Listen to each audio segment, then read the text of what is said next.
Sitting here with Danny Rapp of Danny and the Juniors, and it's very good to have you in Rochester, Dan. It's nice to be here, Dan. Thank you very much. Haven't seen you in, it's got to be about 4 or 5 years. You were here at the Americana a few years ago. That's right, about 3 or 4 years ago. We get up in this area quite a bit, between here and Buffalo and Syracuse and New York.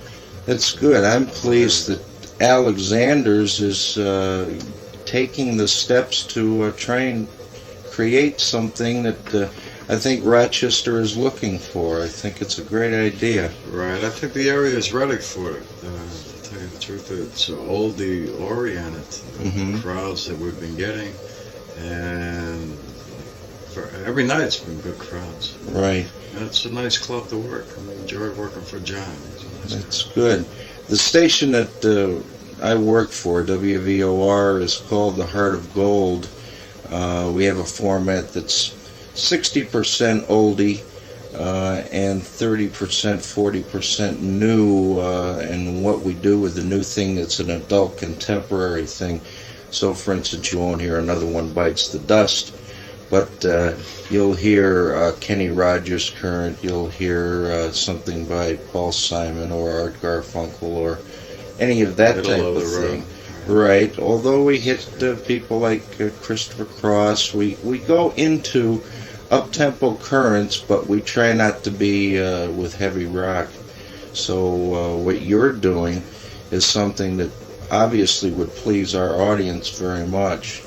We have a few of your songs in our rotation, and it's ideal, and it's nice to know that John is doing this kind of thing. Oh, like I said, this has always been a popular area for us.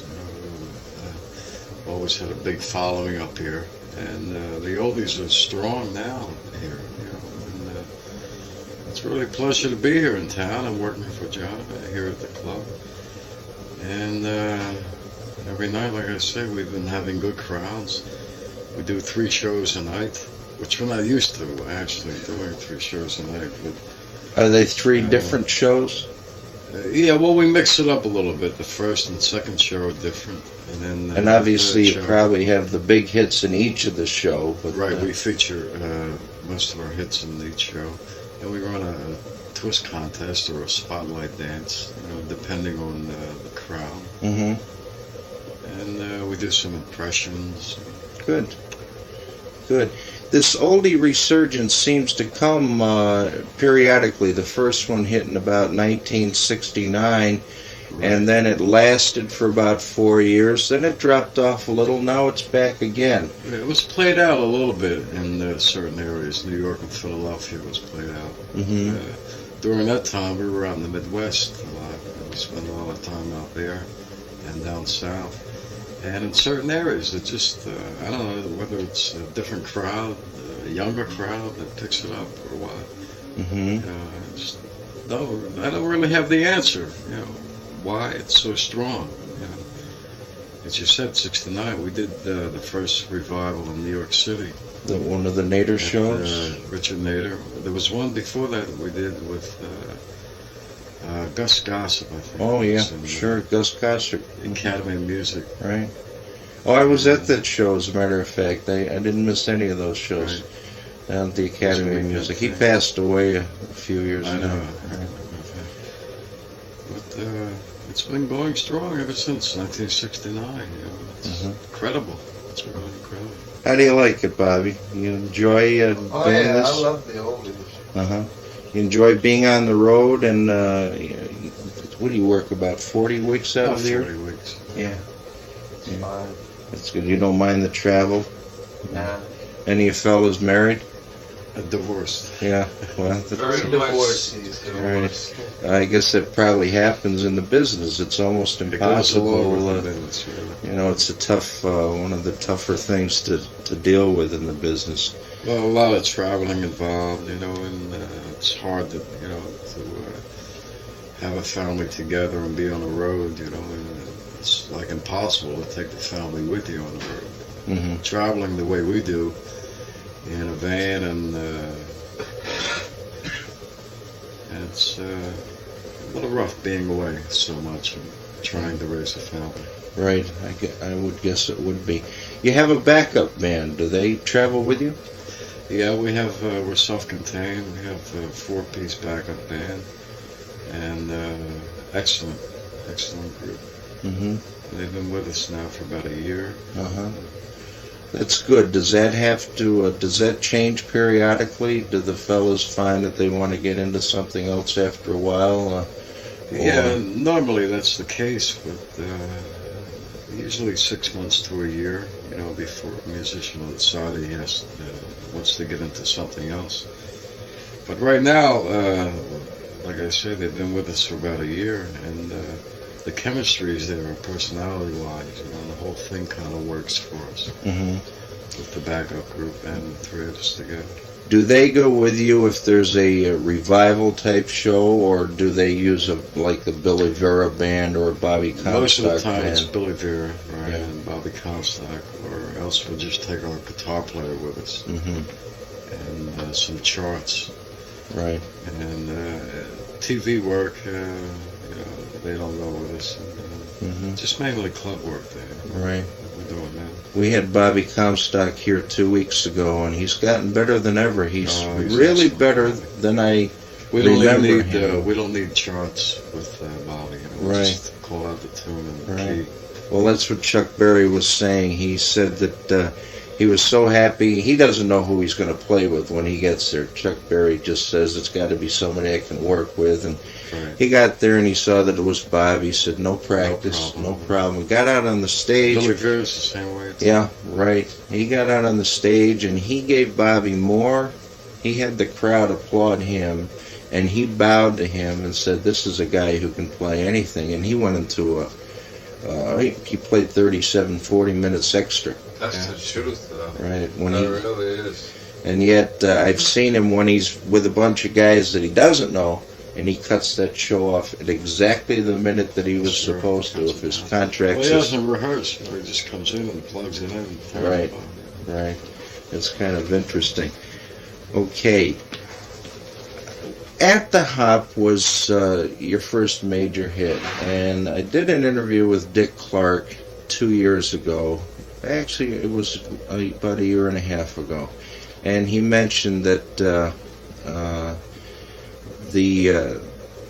tune At the Hop initially was It called was Do the originally Bob. Do the Bop. Yeah. Right. And that was the dance at that time. But when we recorded it, it was kind of on its way out. So the record company we recorded for in Philly was Singular Records, and Artie Singer had dealt with Dick Clark before on some different things, and they were partners. And with the local disc jockey Larry Brown, and together they took the record down there at the Hop, or Do the Bop, when we first recorded it. And Dick mentioned that, that he was kind of leery about it because the dance was on its way out. Mm-hmm.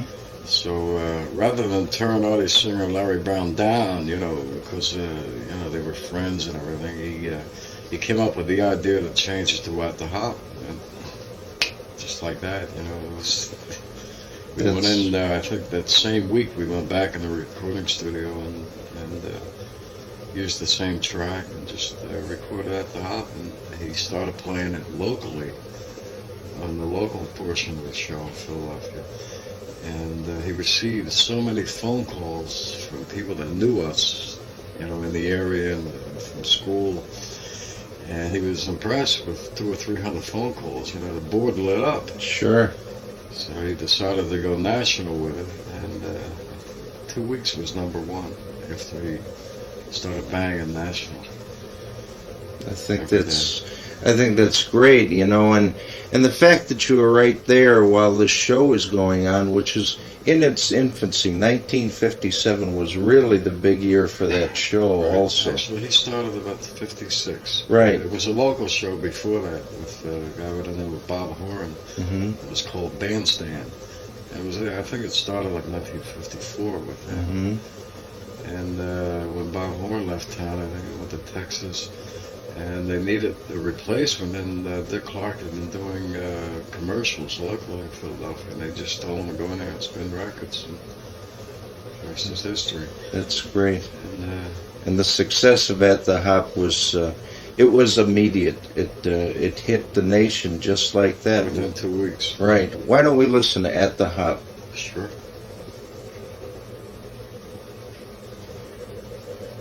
Okay, now it's also kind of interesting. Singular Records,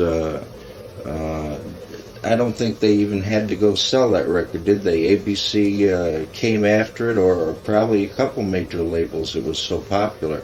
Well, ABC right away came after it, and they picked up the master, and we signed with them for 3 years. We were with a couple of other local companies in Philadelphia. First, With Swan and the big follow-up was Rock and Roll's Here to Stay, which once again had instant success. Now, did Dave White write both of those? Dave White actually wrote Rock and Roll's Here to Stay by himself, with Artie Singer and a local singer, Johnny Madeira, wrote At the Hop. And Rock and Roll's Here to Stay was, I think the timing was bad on that. It was so close to At the Hop. Yeah. There wasn't much of a difference. Right, and it had At the a Hop sort of backwards. similar beginning type thing. Right. The feeling, though, now is that that's one of the most requested songs around. As a matter of fact, I get requests for Rock and Roll is Here to Stay at a record hop as much, if not more, than At the Hop. Well, the title, says it all. Just the title alone. But at that period, the end of '58, early '59, of course, the payola thing was happening, and we ended up with 11 chart hits. We should have had a lot more. With rock and roll was actually dying out, was on its way out. And it was, like 1959, there was nothing happening. ABC Paramount would call us up and say, we don't know what to record, we don't know what to do, which direction to go into. And there was nothing happening until like '60 when the dances came out, the Twist. Right. Now, after ABC Paramount, did they try to renew a contract, or did Dick Clark's Swan Records pick you up automatically? I know that you had close ties, being from Philly, with Dick Clark, and also the initial help that he did. I know that whenever you had a hit record, it seemed that he'd have you on the show, which was great. My favorite was Dottie, by the way. Oh, yeah. Oh, I love that song. Great tune. It was our third release. Actually, we had TV exposure with Dick Clark. That's why the name is so popular. Of course, there's so many groups that had more hits than us. Names are not really that popular. But we had that TV exposure, which really helped us a lot. And, Did he sign you to Swan? Well, ABC, we had a 3-year contract with ABC Paramount, which ran out, I think, 61, late 60, 61. And then we went with a smaller label. Guiding Records. Guiding Records for Right. a while. And nothing really happened then. And Chubby Checker was, at the time, recording for Cameo Parkway. Bernie Lowe and Bernie Bennick, and they started their own company, which was Swan. And they signed us and Freddie Cannon, and we had the hit with Twistin USA. Right. And Pony Express, a couple of small hits. Right. Freddie Cannon teamed up with you on that. We did an album with Freddie. Right. 61. Now, around the period of 72 or 3, I remember getting a record on Crunch Records. You remember that label? Crunch. I remember, yeah. Remember that? Oh, yeah. Oh, yeah. And I think it was Let the Good Times Roll, and the other side, gee, it really doesn't hit me, But but it did was a movie yours. then. It was a movie out in '73. But at the same time, American Graffiti was out. In fact, we were supposed to do that, but our agent had a better deal with the movie Let the Good Times Roll with Fats Domino. Oh, yeah, sure. It's a good score, by the way. Chubby Checker. enjoy the backstage rap that goes on throughout the record. Right, we did that live, a live concert in Detroit, Cobo Hall, Cobo Arena. That's kind of neat. Unfortunately, American Graffiti's the one that got the big American play. Graffiti got the big build-up, and we were supposed to be in that, actually. Mm-hmm. That's gotta hurt when you think of something like that. And, maybe just that little change would have been the thing to get it really one extra going. phone call, that made the whole difference. That's showbiz. Yeah, I Right. guess. Has anybody had any ideas as far as another contract, any new material that you've been working with? Well, it's a little different now to record today. Of course, when we were recording, where a company would sign you and guarantee 6 sides a year. Today, you have to go in with a finished product. That's right. It really is preferably, different. There's no produce doubt about it. yourself. Billy Joel's and Barry Manilow's, that's all they want to, Yeah. sort of like a self-contained orchestra within themselves. And the Right. product, we have product that comes out of here. We've got a good studio, PCI Studios. Some of the stuff that's done over there, it never goes anywhere, is far superior to things that you do here on the air, but it's because those people have a contract. And I guess once you have a contract and you are supposed to do X amount of sides, it's a little easier than getting your product in there the first time around. Kenny Rogers said it one time on Tonight Show with Johnny Carson. He said how fortunate that he is. How lucky that he made it. He says, but he says, because there's so many people out there that are better than me. Mm-hmm. He says, and I just happen to, and Well, that that's a lot to do says a lot. with program directors too. They Yeah. tend to just play the same 10 or 12 artists, Right. and Right. throw everything else aside, Mm-hmm. which is unfair in a way. It's very because unfair. there's so many good records that get thrown away. And we get off the tend ground. to always look for new product by a star, and we want to whip that thing right on the air. And half the time it isn't really that good. But the It's not fact like that the old everybody days. does that, they have another hit. In the old days, a jockey, if in his area, could pick his own record. It was his game. And play it. That was the beauty of an Alan Freed, really. He did his own thing. Yeah. He really did. And I think the fact that he did and suffered for it is very unfortunate. Do you guys see American Hot Wax? I saw it. Yeah. I mean, that was a totally unfactual format because of the years, Laverne Baker being at 59 instead of 54, things like that.